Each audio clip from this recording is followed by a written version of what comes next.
This morning, we are going to get back into our series of the issues of life. And this morning, I want to take up an issue that you may not think is an issue, the issue of gambling. And you say to yourself, well, how in the world is gambling an issue? Why would you consider that an issue? What does the Bible have to say about gambling? I was talking the other day about gambling with people, and they said, does the Bible even say anything about gambling? It may not. Let's have a look at what it has to say. Now, I know I'm pretty certain that many of you who are listening, or some of you who are listening, probably go to the casinos or buy lottery tickets, or maybe you've gone to the track, or whatever it might be. So I want you to know that this sermon is not a sermon of saying you're terrible people, you're sinful people for doing that. That's not what this is about. So don't tune out right away. I'm not up here in front of you to say you're terrible people. I'm not up here to judge you. That's not what this sermon is about, all right? The fact is, you may not be sinning by gambling, but you may be sinning by gambling. So we're going to find that out together, but I'm not here to judge you. I'm not here to say gambling is terrible and everybody who gambles is a terrible person. So I'm not here to do that, but I want you to respond with the same kind of grace that I'm going to give you. I would ask that you would listen, that you would consider what is being said this morning, that you wouldn't just write it off and saying, oh man, I know where this sermon is going, I'm not going to listen to this, and what's he talking about, I'm not going to do any of that. I would ask that you would listen, that you would hear what God has to say, that you would consider what God has to say. I started this whole series of the issues of life by saying that there are going to be some things that you like hearing, and there's going to be some things that you don't like hearing. So I suspect there's going to be both in probably every sermon that I talk about, but the issue of gambling is today. So I won't judge you, you don't judge me. Let's both listen and have a conversation and know what it is that the disciple of Christ is to know. How are we to respond to the issue of gambling? So there's going to be up on the screen a number of slides. We're going to walk those through together. I'm going to start out with a very simple definition of gambling. It's very simple. I'm not going to really take a lot of time to flesh that out because we have a lot of things that we need to get through. And by the end of it, I think we'll get where we need to go. So a simple definition of gambling is playing games of chance for monetary stakes. Pretty simple. Playing a game of chance for monetary stakes. Now, it is different than risk-taking.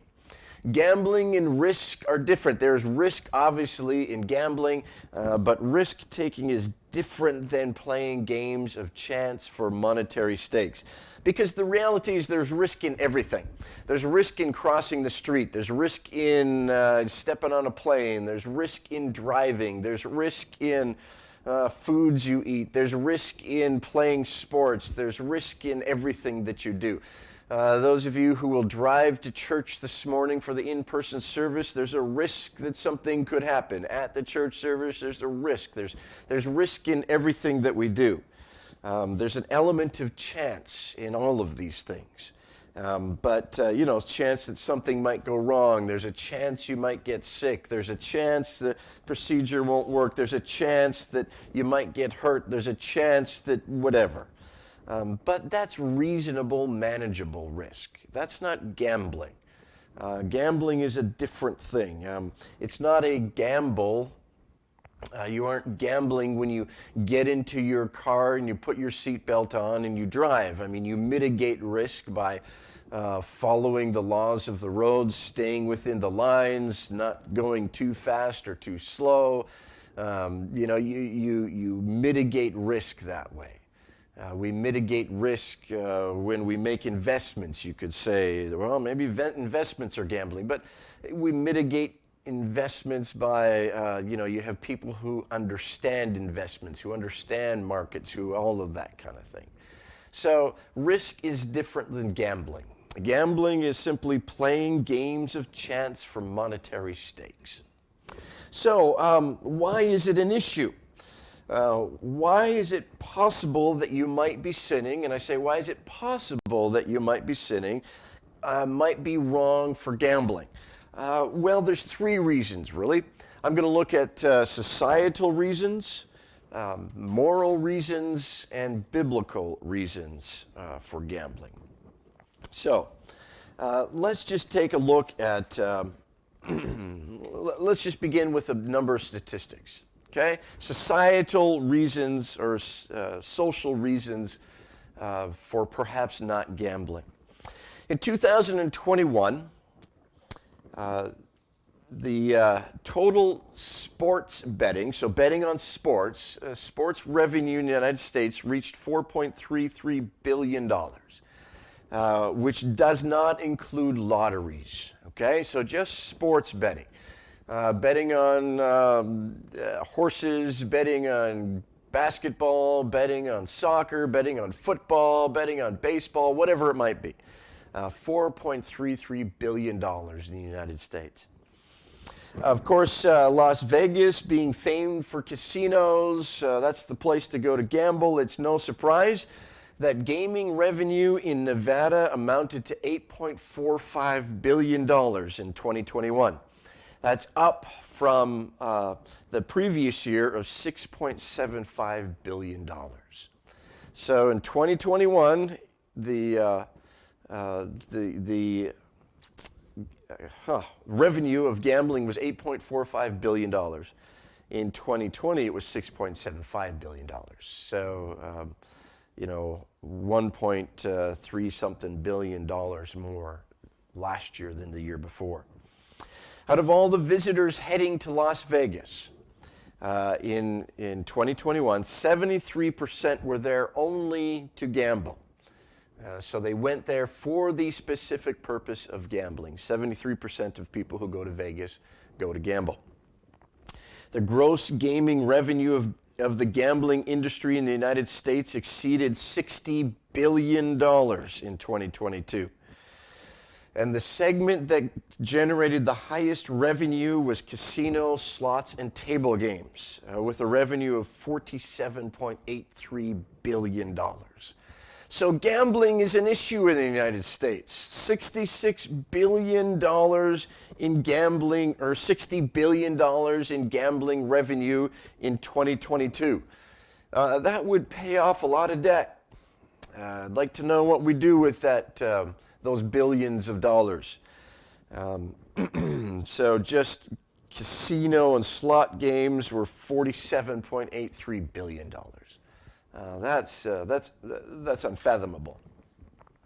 So why is gambling a problem? Why could it be a problem? Because of its connection with addiction. Gambling is connected very closely with addiction. Excuse me. In Washington, gambling losses exceeded $1.5 billion in 2022, just in the state of Washington. Last year, the gambling losses were $1.5 billion from the residents of Washington state. This is an interesting statistic. 10% of all money earned by people in the United States is used for gambling. 10%. 10% of all money that in the United States earned by people in the United States is used for gambling. That is interesting to me because if you'll remember 2 sermons ago, we talked about tithing. We talked about giving. Abraham, Jacob voluntarily gave 10% of their income to worship God. It seems like in the United States, the people of the United States, we voluntarily give 10% of our income to gamble, to not worship God, but rather to gamble. I just found that an interesting comparison and contrast. 2/3 of teens gamble. Isn't that interesting? 2/3 of teens gamble. 8% of those are addicted to gambling. 8% of our teens are addicted to gambling.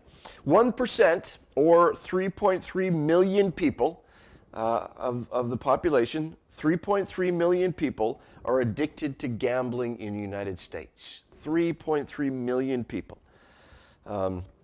In recovery, 70% of people in recovery, in gambling addiction recovery, 70% of those people go back to a gambling addiction. That is the hold that gambling has on many people's lives. 3.3 million people of the United States, 1% of the total population is addicted to gambling. Interesting, if 1% of the total population of the United States is addicted to gambling, it's a scary stat that 8% of teens are addicted to gambling. It's a higher percentage in teens than the rest of society. In Washington State, again, 3.9% of adults are at risk or meet the criteria for problem or pathological gambling.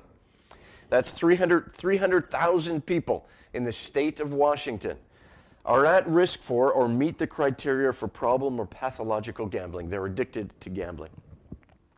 Of all the 3.9% of those at high risk of gambling, 3.5 are below the 200% poverty level. So there's a poverty level that is set at, for a single person, $12,500, something like that, just to round it out. For a family of four, the poverty level is about $21,000. So a 200% poverty level for one person is about $27,000 a year, and for a family of four is about $49,000 to $50,000 a year is the 200% poverty level. So 3.5% of those 3.9% who are at high risk for gambling are just barely above the poverty level. 32% or 32.7% of problem gamblers need treatment for substance abuse, compared to 25.8% who do not gamble. So those who gamble, 32.7% of people who gamble need treatment for other substance abuse, whether it's drugs or alcohol or whatever it might be, compared to 25.8% of the regular population who do not gamble, who do not have a problem gambling.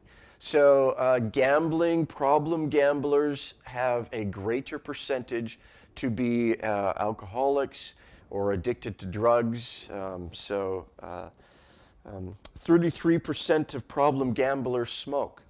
1/3 of problem gamblers smoke. 29% of problem gamblers use drugs. Okay, so those who are addicted to gambling are at a higher risk for substance abuse and becoming addicted to other things like drugs and alcohol. Did you know that the presence of a gambling facility within 50 miles roughly doubles the prevalence of problem or pathological gamblers? So if you plunk a casino down in an area that doesn't have a casino, within 50 miles of that casino, that doubles the chance of people becoming addicted to gambling. So that is a bit of a problem. That's why gambling can be an issue. From casino gambling to purchasing lottery tickets, where am I going with it? Gambling was more prevalent among adults above the 200% of the federal poverty level compared to lower income adults. Which makes sense. People that had more money decided to throw more money at gambling. So 57% who were above the 200% poverty level gambled, as compared to 43% of those who were below that 200 poverty level. So we'll talk about that a little bit more, because it turns out that even though more people over the 200% poverty level gamble, slightly more, 57% compared to 43%, that 43% is actually spending more of their income on gambling than those who are the 57 above the poverty level. So addiction is associated with gambling. Debt and poverty, obviously, are associated with gambling. Supporters of gambling make the bold claim that casinos will relieve poverty and generate revenue for the state, which helps out those who are poor, and it will raise income levels. So casinos are a good thing, they say. However, in reality, casinos do not meet those promises. Here are some stats. A study in the American Indian Law Journal examined casinos operated by over 20 Native American tribes in the Pacific Northwest between the years 2000 and 2020. Of course, they originally were touted as a solution to poverty, but it was found that these casinos actually raised the mean poverty rate from 25% to 29%. So where casinos were placed and said, oh, this will help poverty, this will generate income, we can help the poor, the casinos actually raised the poverty level from 25% to 29%. There's a 4% increase in poverty levels because of a casino. For Washington State alone saw its poverty rate balloon from 21% to 48% after a local casino opens, on average. So on average, when a local casino opens, within 50 miles of that casino in Washington State, the poverty rate went from 21% to 48%. That's more than doubled. So casinos do not decrease poverty, they increase poverty. According to Washington State Gambling Commission report, which came out this summer, according to 800 Washington residents, 62% of those residents said gambling caused financial stress, whether it be foreclosure, eviction, bill collection, bankruptcy in the last 12 months. Gambling debts represented 45% of their annual gross income. Almost half of their gross income was needed to go to a gambling debt. So casinos, gambling increases the rate of poverty and increases the rate of debt. It does not help, it does not decrease it, no matter what the claims are for why we need more casinos. So gambling is associated with higher addiction rates. It's associated with higher debt and poverty rates. It's also associated with higher crime rates. Crime rates increase with the presence of casinos. Interestingly enough, 84% crime is 84% higher in gambling cities than in non-gambling cities. So cities like Las Vegas, Reno, that place in New Jersey, whatever it is, something city, Atlantic City, 84% higher crime rate. In Las Vegas, it has one of the highest crime rates for robberies and muggings in the United States. Why? Because people need money for gambling. In fact, 27% of people who gamble considered violating the law, breaking the law to support gambling. So it makes sense that if you have more than a quarter of the people who consider breaking the law to gamble to help their gambling addiction, it makes sense that these casino cities have higher rates of crime because people are stealing things, mugging people for their money, for whatever it is they can pawn and get money to gamble. So crime rates actually go up where there are casinos. Not only do crime rates go up, not only is poverty and debt higher, not only are addiction rates higher associated with casinos and gambling, but child abuse goes up because of gambling. 9% of those who gambled said gambling has caused harm to their children in the family in the last 12 months.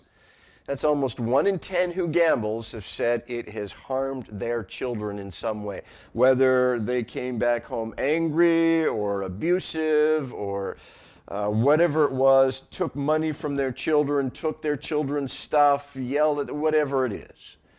1 in 10 gamblers causes harm to their children. So Gambling is associated with higher child abuse. Gambling is associated with suicide. 31% of those who gambled considered ending their life in the last 12 months. That's almost a third of gamblers have considered ending their life, suicide, in the last year. Gambling increases the rates of suicide. I don't know if I would love to find out the statistic pre-COVID to mid-COVID to post-COVID, but we do know that during the days of COVID, gambling was higher, divorce rates were higher, alcoholism was higher, drug abuse was higher, child abuse was higher, or drug use, child abuse was higher. All of those things were higher. Why on earth they were considered essential services, I don't know. But it's interesting the government would call places of gambling and places of drinking and gaining alcohol and whatnot as essential services when those numbers continued to go up during the COVID pandemic. At any rate, that's a different sermon. So suicide goes up, child abuse goes up, family breakdown goes up, crime rates go up, debt goes up, poverty goes up, and addiction for gambling goes up where there are casinos and places of gambling. Not only that, but gambling is an exploitation of the poor. Because people who live in poverty very often have not learned to manage their finances responsibly, gambling creates an illusion in their mind that a person can easily win big and all of their financial problems will disappear. Gambling, instead of teaching people to be responsible and how to manage their finances, gambling says, give it to us and we'll give you a big payout. We'll solve all your problems. You will be set for life. Your problems will disappear. All you got to do is win it big. So give us your money and we'll help you solve your financial problems. The fact is, 44% of Powerball lottery winners are bankrupt within 5 years. Almost half of the people who win the Powerball lottery, which is millions of dollars, hundreds of millions of dollars, they're bankrupt within 5 years. How? Because they haven't learned to manage their money. Because they're looking for the big payout for all their problems to disappear. We need to be teaching people how to manage money, not how to pick the right numbers. People earning less than the poverty level buy more lottery tickets than any other income group. So it's the lottery tickets that you buy all over the place. It's those who are earning less than the poverty level buy those tickets more than anybody else. Why? Because it's that, hey, we'll save you.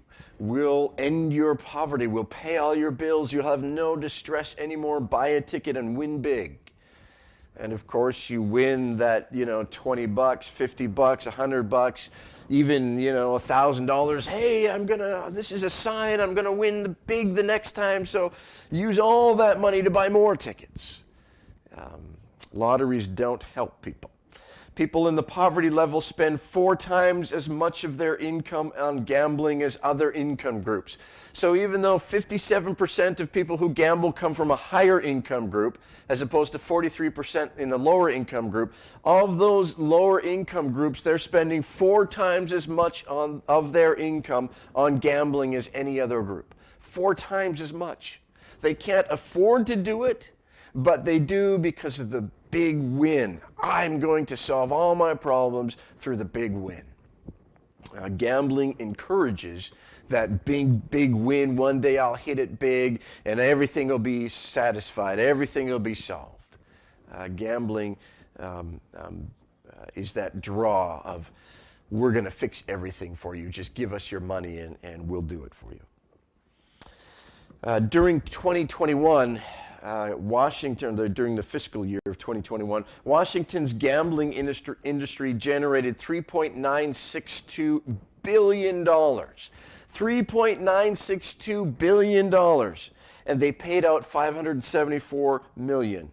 Million. I said billion. No, I'm on the wrong one. $3.962 billion in gambling receipts from lotteries and tribal casinos altogether. In 2022, Washington State Lottery reported a revenue of $912 million, just the lottery, $912 million, and they paid out $574 million. So what did they do with the other $340 million? So they are not paying out more than they're bringing in. They're not paying out equal as they are bringing in. They are making way more and paying out way less. So those are the societal impacts of gambling.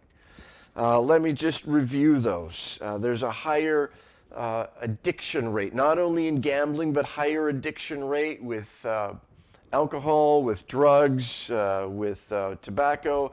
There's a higher debt rate, higher poverty rate. There's higher crime rates. There's a higher breakdown in families, higher child abuse, higher suicide rate. It's an exploitation of the poor. Those are the societal impacts of gambling in our society, in United States, in state of Washington. There's moral impacts of gambling. Let's take a look at some of the moral impacts of gambling. And of course, many of these societal impacts also cross over into the moral impacts. But I want to read a number of scripture. The biggest moral impact of gambling is greed, right? It produces, or it doesn't produce greed. It encourages greed. It draws out greed. It helps greed. It builds greed. Let me read a number of scriptures. 1 Timothy 6, 9 and 10. Paul writes this, 1 Timothy 6, 9 and 10. Those who want to get rich, you want to get rich, you're playing the lottery, you want to get rich, you're going to spend as much as you can on the lottery. Man, that's my goal, to get rich. Those who want to get rich fall into temptation and a trap, and into many foolish and harmful desires that plunge people into ruin and destruction. I could preach a whole sermon on that, plunging people into ruin and destruction. That's a violent word. That's a forceful word. When you want to get rich, you are forced into, you are plunged into, you are plunged into this ruin and destruction. The picture of plunging a toilet. I know it's not a pretty picture, but neither is being plunged into ruin and destruction because of gambling. Right? It's that forcing something down. It's that you're ruining your life. You're plunging your life. You're forcefully throwing your life away by wanting to get rich. For the love of money is a root of all kinds of evil. Some people, eager for money, have wandered from the faith and pierced themselves with many griefs. Pierced themselves with these many societal griefs. Right? Addictions, abuse of children, family breakdown, divorce. There's all these griefs and all of these things that people plunge their lives into because of gambling. Paul even says, the love of money, it's the root of all these kind of evils. And if you love money, if you're eager to have money, you could even wander away from the faith. That's pretty serious stuff. Paul says, those who are eager for money, some people have wandered away from the faith and have pierced themselves with many griefs. Why? Because they're seeking something other than God. They love money more than they love anything else, including God. And because of that, money has taken them down a road that's far from God, and therefore they become far from God. Let me turn to Hebrews 13:15, or 13:5 rather. Hebrews 13:5 says, keep your lives free from the love of money and be content with what you have. There's this contentment. There's this Trust God and be glad for what he's given you. Be happy for what he's given you. Work with what he's given you. Don't have your eye over there seeking more than God has given you, because then you're not seeking God anymore. You're seeking something different. Don't love money. Keep your lives free from money. Keep means you've got to do something. You've got to take some action. You have got to be aware of it. You have got to make choices to keep your life free from the love of money. If you find yourself gravitating towards wanting more and wanting more, you've got to make some decisions and say, no, I don't want more of money. I want more of God, and I want to follow God, and I'm not going to follow money. Let me take you back to 1 Timothy 6. I'm going to read the verses just before the ones I read. 1 Timothy 6, 6 through 8. Paul says, but godliness with contentment is great gain. Another sermon.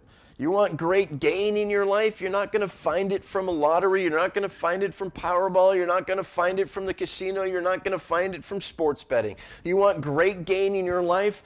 Then find godliness with contentment. It's contentment that gives us great gain. He goes on in verse 7, for we brought nothing into the world, and we can take nothing out of it. But if we have food and clothing, we will be content with that. And then he goes on, those who want to get rich fall into temptation and a trap, which we've read already. There's something about contentment. Godliness with contentment is great gain. Trust God, be satisfied with what God gives us, and seek God for what we need. Let me take you to Proverbs 15:27. Proverbs 15:27 says this, the greedy bring ruin to their households. The greedy bring ruin to their households. How? With all these societal impacts. Higher divorce, higher abuse, higher suicide, higher debt, higher poverty, higher addictions, higher crime. Greed brings ruin to households. And finally, let me take you to Matthew chapter 6. Matthew 6, 19 through 24. Do not store up for yourselves treasures on earth, where moths and vermin destroy, and where thieves break in and steal. But store up for yourselves treasures in heaven, where moths and vermin do not destroy, and where thieves do not break in and steal. For where your treasure is, there your heart will be also. The eye is the lamp of the body. If your eyes are healthy, your whole body will be full of light. But if your eyes are unhealthy, your whole body will be full of darkness. If then the light within you is darkness, how great is that darkness? No one can serve two masters. Either you will hate the one and love the other, or you will be devoted to the one and despise the other. You cannot serve God and money both. Doesn't work that way. We love God or we love money. Be careful that we do not love money. Do not make a choice not to love money. Make a choice to love God. Be careful where we go. There are moral impacts of gambling. Gambling may very well be a bad thing for you to do, a wrong thing for you to do, if it causes you, well, not may very well. Gambling is a sinful thing for you to do if it takes you away from your love of God. If you love money, if you love treasure, if you love that chance to win it big more than you love God, then you are sinning by gambling, and you should not be gambling. Okay? So there's societal impacts, there's moral impacts of gambling. There's biblical impacts of gambling. The biblical impact of gambling is the development of an idol. Gambling could very well be developing into an idol in your life. Let me take you to Matthew 6. Again, I just read 19 through 24. We're going to read 25 through 34. Matthew chapter 6, verses 25 through 34. Therefore, Jesus says, I tell you, Do not worry about your life, what you will eat or drink, or about your body, what you will wear. Is not life more than food and the body more than clothes? Look at the birds of the air. They do not sow or reap or store away in barns, and yet your heavenly Father feeds them. Are you not much more valuable than they? Can any one of you, by worrying, add a single hour to your life? And why do you worry about clothes? See how the flowers of the field grow. They do not labor or spin, yet I tell you that not even Solomon in all of his splendor was dressed like one of these. If that is how God clothes the grass of the field, which is here today and tomorrow is thrown into the fire, will he not much more clothe you, you of little faith? So, do not worry, saying, what shall we eat, or what shall we drink, or what shall we wear? For the pagans run after these things, and your heavenly Father knows that you need them. But the end of the matter is, seek first his kingdom and his righteousness, and all these things will be added or given to you as well. Therefore, do not worry about tomorrow, for tomorrow will worry about itself. Each day has enough trouble of its own. Seek God first. Seek his kingdom first. Love God before and above all other loves in your life. If gambling is drawing you away from God, if you begin to love the big payout more than you love God, if you're beginning to seek that treasure more than you're seeking the treasure of a relationship with God, then I suggest that perhaps an idol is developing in your life. We are to seek God and his kingdom first, and all the other things will be added. Let God add them. We need to seek God first. If we're seeking anything else first, the big payout, the lucky strike, whatever it is, then I suggest to you that there's an idol that is developing in your life, that is taking the place of God, which is leading you away and piercing you with many griefs and pains in life. Let me go back to the definition of gambling so we can see this development of an idol. Again, it's playing games of chance for monetary stakes. Gambling is really an appeal or reliance upon almost sheer chance and luck. There are very few controls in gambling, as there would be in, say, driving a car or making an investment or something like that. Gambling always involves the gain or loss of money. Some have said, well, it's not gambling if it's not for money, and in a way that's true. So, I remember, growing up as kids, we're always told not to gamble, right? That's gambling, that's bad, that's gambling. Well, not always. I want to give the balance to that not all games of luck and chance are gambling. It has to involve money to be gambling, by our definition, at least anyway. So, to say, well, I bet you this is going to happen or that's going to happen. That's not, oh, you're sinning because you're gambling. Not necessarily, okay? But it is gambling if it is definitely for the loss or gain of money, which is a game of mere chance or luck, that there's no controls or very few. So example of no control over that are lotteries. You have no control over lotteries. You have no control over slot machines, over casino games, over bingo, over card games.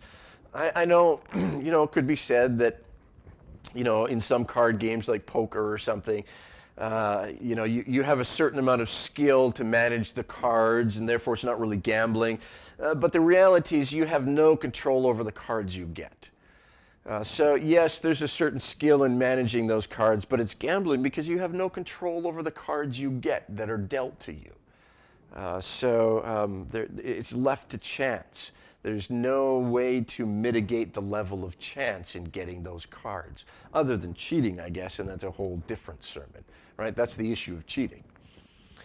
A note about lottery tickets, by the way. If you purchase 50 lottery tickets per week, The chance of winning the jackpot are once in every 5,000 years. Okay, so you can purchase 50 lottery tickets a week. Once in every 5,000 years, you're going to win. And the chances to improve your odds does not improve through buying more tickets or playing for a longer period of time. That's the odds of winning just don't go up because you buy 10 more tickets. I mean, the odds are multiple zeros, 1 to multiple zeros behind that number. And the odds aren't increased because you buy 10 more or 50 more or whatever it might be. You cannot control the outcome. It's a game of chance. It's purely by what we would call luck. Gambling is largely a game of luck. It's a game of chance. Now, I do want to give another, I'm going to look on the other side. I'm going to say luck is not a bad thing, okay? Luck is not always a bad thing. Look at Ecclesiastes 9:11. Ecclesiastes 9, verse 11. So here's the balance to this, okay? Ecclesiastes 9, verse 11. I've seen something else under the sun. The race is not to the swift or the battle to the strong, nor does food come to the wise, or wealth to the brilliant, or favor to the learned. But time and chance happen to them all. So even Solomon recognizes that time and chance happen to us. There's this thing in life called chance, right?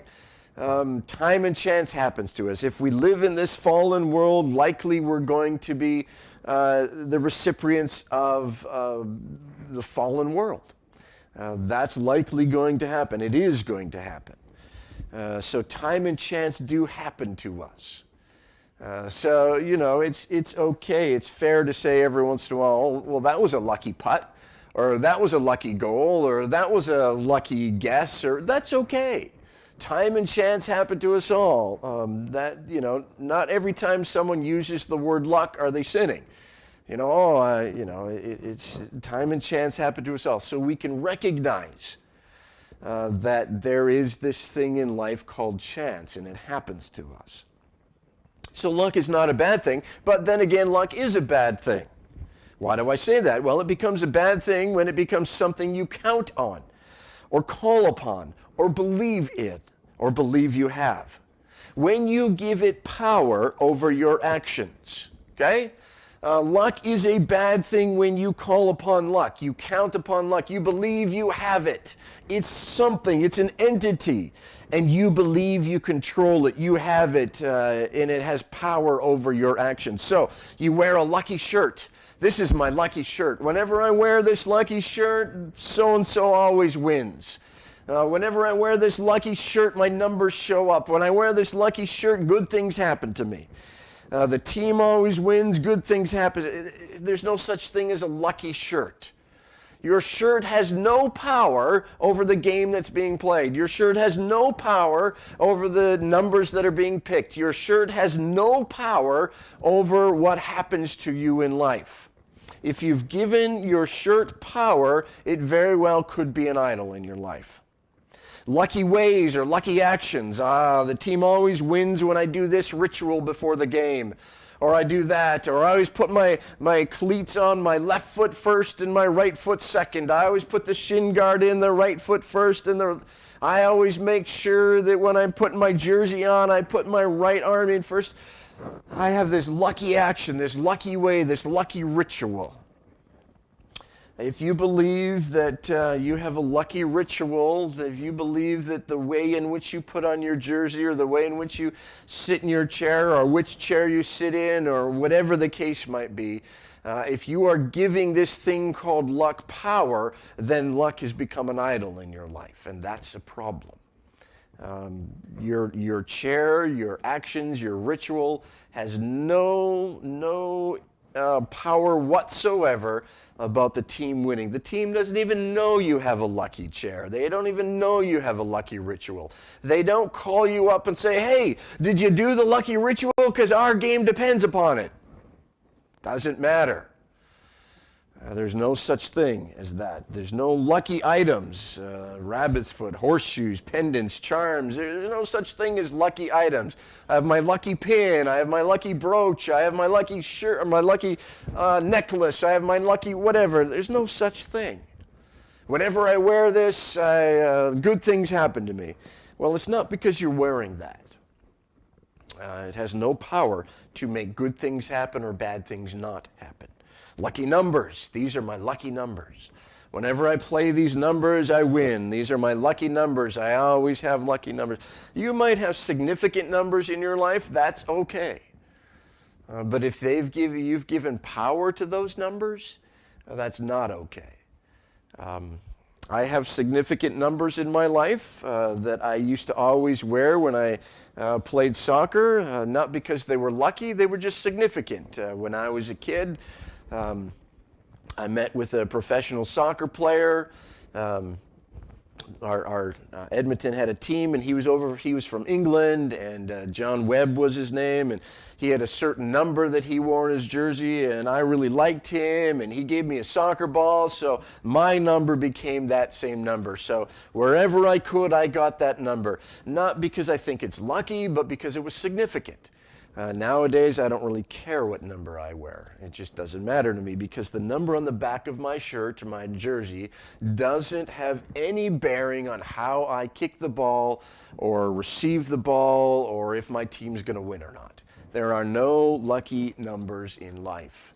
If you've given numbers in your life some sort of power to say they're my special numbers and they're lucky and whenever I see them I know it's going to be a good day, then you may very well probably do. In fact, I will say yes, you have an idol developing in your life that you need to take care of. Whenever you depend upon luck or believe in luck as if it had power over circumstances and people, then luck becomes a god that you serve.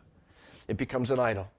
When you believe in luck, you depend upon luck, and you believe it has some sort of power to change the roll of the dice or to whatever it is, then it's becoming an idol. It's a god in your life.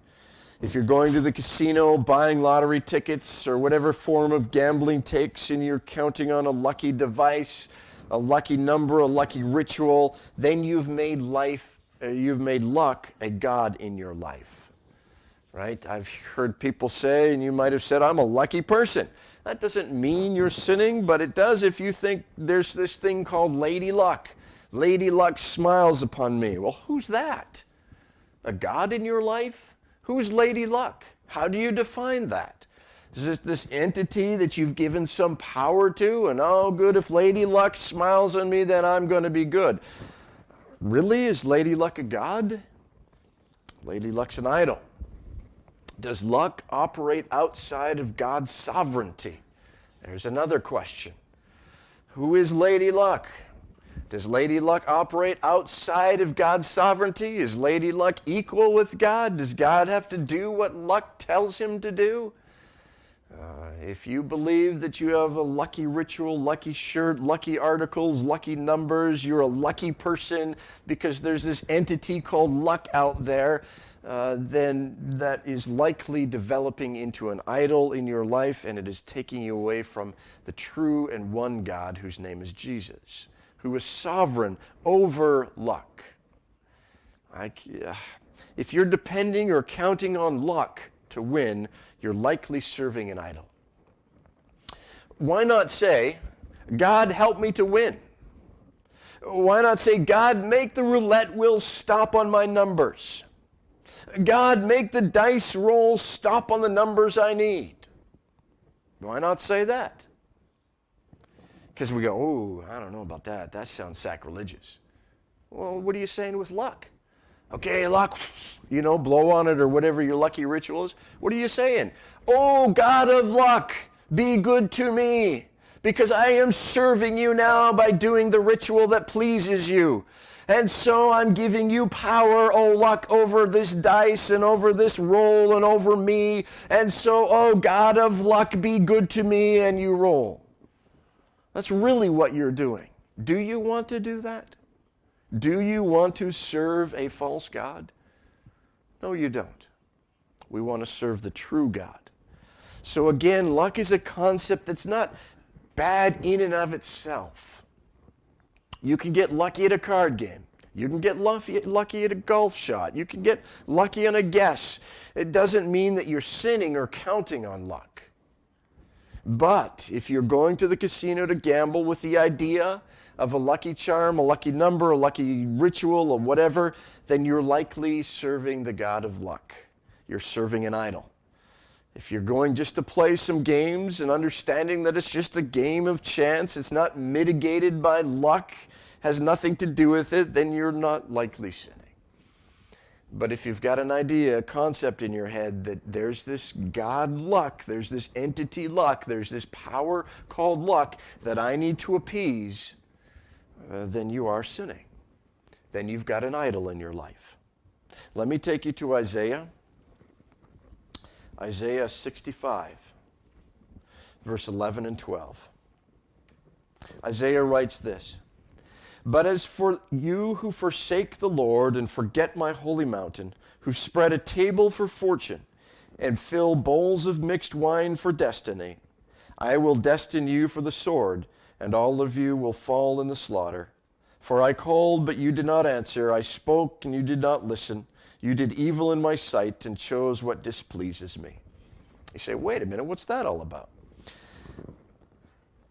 Verse 11, "Who spread a table for fortune." Fortune is the goddess, or the Syrian god, of luck. Haggad. Fortune is Haggad, the god of luck, or the god of Gad, sometimes if it's shortened. It's the Syrian deity of good luck. If you spread a table for the god of luck, if you are trying to appease the god of luck, if you are trying to appease fortune and somehow, I need good fortune, I need good luck, you're spreading a table, you're encouraging, you're inviting luck into your life to be fellowshipping with you in life. If you are doing that, God says, you are going to be destined for slaughter.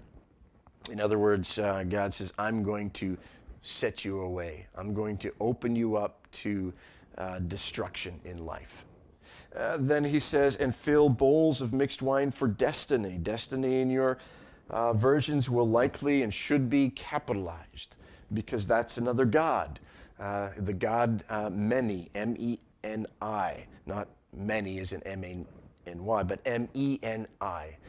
Meni, if you like. It's the god of fate, the god of destiny, the god of luck, often of bad luck. So here, God is saying, if you are counting on the god of Haggad, the god of fortune, if you're counting on Lady Luck, and you're counting on some destiny out there, some fate, some force that's going to bring you good fortune and luck, if you're counting on those gods, then you're walking away from God, and you're walking away from Jesus, and you're offending him, and you're sinning against him. And he says, if you keep doing that, and that's the way you want to go, you're doing evil, and you're choosing what displeases him, and you're opening your life up for destruction and ruin. Be very aware of what God you're serving if you're gambling. If you're going to the casino, if you're playing the slots, if you're buying lottery tickets, if you're betting on games or whatever, be very aware of what God you are serving. There's no such thing as a lucky whatever. God is sovereign. God is sovereign over time and chance. Yes, Solomon says time and chance happen to us all, but it doesn't happen outside of God's sovereignty. God knows. God is in charge. Luck doesn't happen without God knowing. Chance doesn't happen without God allowing. There's no such thing as Lady Luck or the goddess of luck. God is sovereign, and he's the only God we serve. In conclusion, is gambling wrong? Is it sinful? Yes and no. Yes, if you are seeking money above God and before God, then gambling for you is sinful. and you should not be doing it. If you are trusting in the God of luck, then for you, gambling is sinful, and you should not be doing it. If you feel you are contributing to the damage of another, then you should not do it. You are sinning. What cannot be done by faith in God is sin. Okay? So if you're trusting in a God of luck, you're sinning. If you're seeking money above God, you're sinning. If you feel you're contributing to the damage of another by playing those games, then you are sinning. It could be a game, it could be a fun event, it could be that you're not putting any family in danger, you're not seeking riches, you're not trusting lady luck, you're just going to have an entertaining day. That's okay. If you can do that, then that's okay. If not, change what you're doing. Stop going to the casino. Do not be plunged into ruin and destruction and wander away from the faith, because that's where the God of luck will take you if you continue to be gambling and sinning against God. I hope that you will give that some thought, that you won't just write that off. I hope that you will give that some prayer and really take a look. God, am I serving you, or am I serving this God of fortune or God of destiny or fate or luck, or what is it? I want to close with the words that Paul writes to Timothy after he writes about the love of money. 1 Timothy 6, reading from verse 11. But you, man of God, flee from all of this and pursue righteousness, godliness, faith, and love, endurance, and gentleness.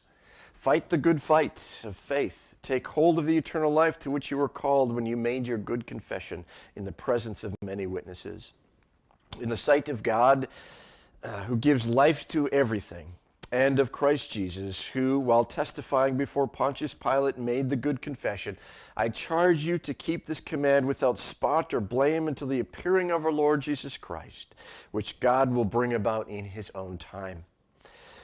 The King of God, the blessed and only ruler, the King of kings and Lord of lords, who alone is immortal and who lives in unapproachable light, whom no one has seen or can see, to him be honor and might forever.